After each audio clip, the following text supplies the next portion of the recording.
Sa gitna ng mainit na usapin sa teritoryo, West Philippine Sea nakalagay na din sa Google Maps. Ikinalugod naman ito ng AFP at ng ilang mambabatas dahil maituturing umano itong pagkilala sa karapatan ng Pilipinas sa naturang teritoryo.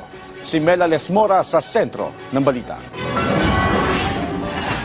Umani ng papuri mula sa iba't ibang sangay ng gobyerno ang pagkilala ng kumpanyang Google sa West Philippine Sea. Kapag binisita ang digital mapping service application na Google Maps, makikita na ang katagang West Philippine Sea sa kanlurang bahagi ng Pilipinas.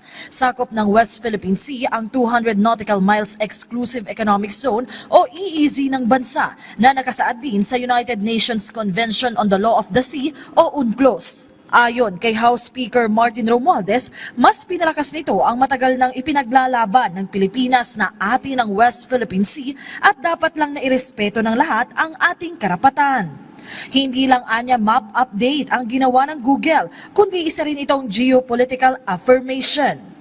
Dagdag naman ni Senate Majority Leader Francis Tolentino, maituturing itong tagumpay para sa lahat ng Pilipino. Bukod sa Google Maps, ikinalulugod din ni Tolentino ang patuloy na paghahayag ng suporta ng iba't ibang bansa sa Pilipinas ukol sa issue ng West Philippine Sea.